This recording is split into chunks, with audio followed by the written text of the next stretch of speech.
UP live today, नजर सच पर।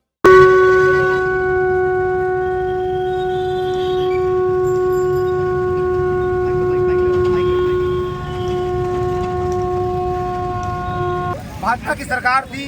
भाजपा नेता कबीर तिवारी, छात्र नेता कबीर तिवारी, जिनकी बस्ती के रंजीत चौराहे पर सुबह के टाइम पर गोली मारकर हत्या कर दी जाती है।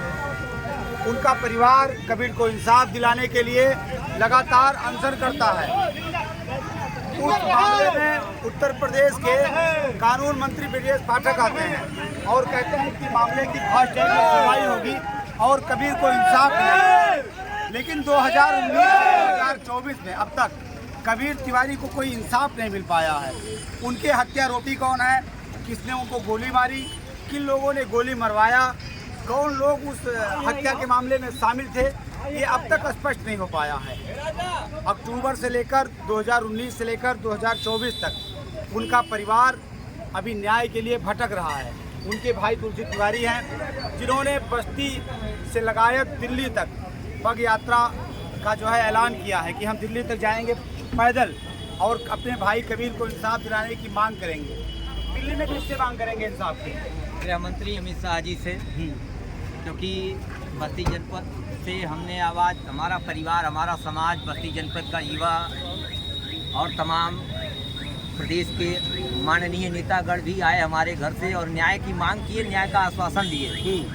फिर भी हमारा परिवार ठगा महसूस किया, समाज ठगा महसूस किया। पूरे जनपद का युवा आज अपने आप को ठगा महसूस करता है कि हमारा नेता, जो लोगों ने कबीर को बनाया था नेता, और ऐसे व्यक्तित्व को हम न्याय नहीं दिला पा रहे हैं। तो हमारा कर्तव्य है कि हम अपने भाई के लिए अपने शरीर का एक एक बूंद जो लहू का है उसको समर्पित कर दें। जितनी लड़ाई लड़ सकते हैं शांतिपूर्वक तरीके से लड़ेंगे, मांग करते रहेंगे और पूरा जनपद भी हमारा सहयोग करेंगे। अभी यहाँ जो है तमाम सारे साथी जो है ब्लड निकलवा रहे हैं। ये ब्लड निकलवाने का क्या मतलब? बस एक प्रतीकात्मक विरोध है कि जितने भी माननीय नेता का दरवाजे तक आए, चाहे वो मंत्री जी हों या जनपद के और तमाम प्रतिनिधिगण हों, सारे लोग अपने घर जाकर सो गए। मेरे कहने का मतलब है, अगर आप दरवाजे तक आए और कबीर तिवारी आपका छोटा भाई था, आप न्याय का आश्वासन देके गए, तो आप उसके खून का एक एक बूंद जो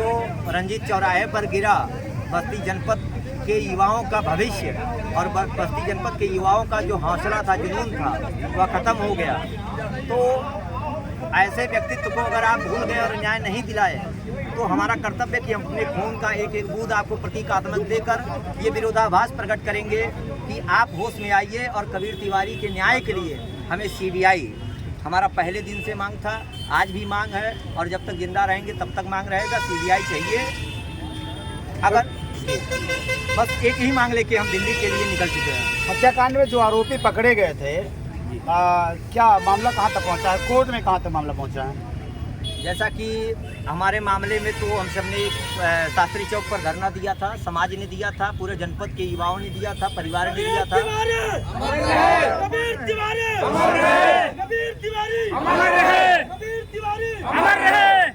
मामले की जांच SIT से कराने का आश्वासन देकर जिलाधिकारी महोदय, SP महोदय और माननीय सांसद जी के द्वारा कहा गया कि आपके मामले में SIT जांच कर देगी, आप सब धरना खत्म कर दीजिए, और लिखित प्रमाण उसका प्रमुख सचिव गृह के यहाँ से आ गया है। अच्छा। लेकिन हुआ क्या, करीबन एक हफ्ते के बाद में माननीय मोती सिंह को प्रभारी मंत्री बनाकर बस्ती भेज दिया गया। उन्होंने मामले में SIT की जगह पर CBCID लगा दिया और CBCID का चार्जशीट करीबन में जब आया, बीच में कोविड था, कोविड की वजह से कोर्ट भी डिस्टर्ब चला 2-2.5 साल, इसी वजह से न्याय में देरी भी हुआ और कोर्ट चलने में भी। लेकिन CBCID ने लोकेशन के आधार पर, मोबाइल लोकेशन, क्योंकि जो अपराधी थे उनके मोबाइल लोकेशन घटनास्थल का नहीं था, इस वजह से अपना जो है चार्जशीट पेश किया और चार्जशीट में हमने 319 का हम सब, हमारे गवाहों का बयान चल रहा था, हमने 319 में रिकॉल का मांग किया कोर्ट से, हम डिस्ट्रिक्ट कोर्ट से। तो 319 में महोदय जज साहब ने 29 तारीख को फैसला दिया कि सारे आरोपी जो नामजद हैं उनको बाहर कर दिए। वो CBCID के आधार पर पूरे मामले को 319 को यहाँ से खारिज कर दिए।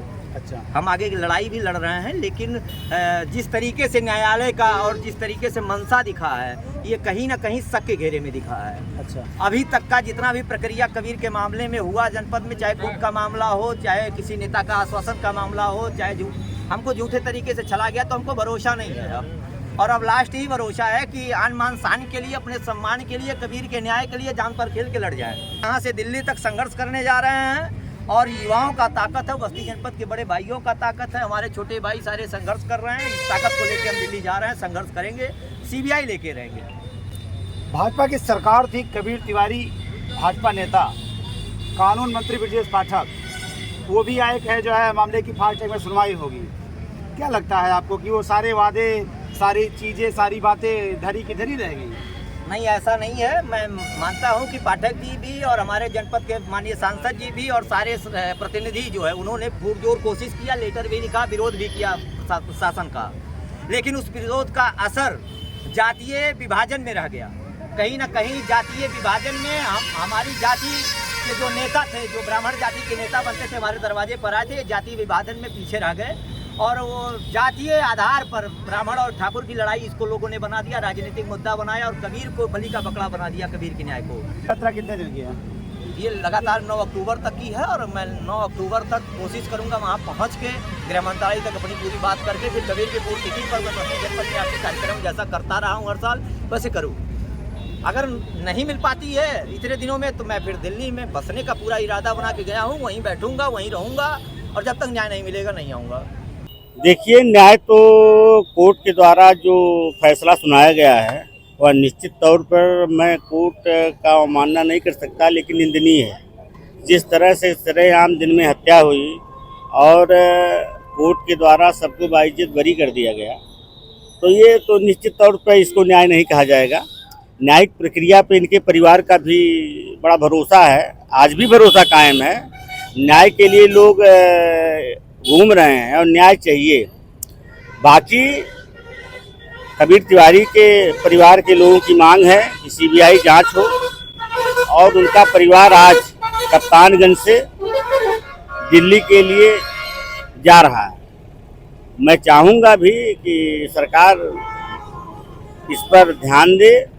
मैं नहीं चाहता कि किसी का उत्पीड़न हो, लेकिन जो दोषी है, कबीर तिवारी हत्याकांड के जो अभियुक्त हैं, जो दोषी हैं, उनके खिलाफ कड़ी से कड़ी कार्रवाई होनी चाहिए।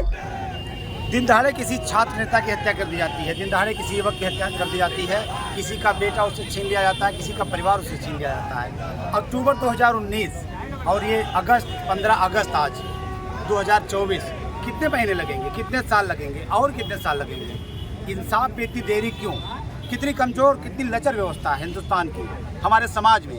दिन दहाड़े किसी युवक की, ना वो छात्र नेता, ना वो भाजपा नेता और ना वो किसी का पार्टी का नेता, वो एक भारतीय नागरिक, किसी भारतीय नागरिक की दिन दहाड़े हत्या कर दी जाती है।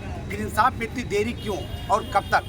Please subscribe and don't forget to press the bell icon to get notified whenever we upload a new video.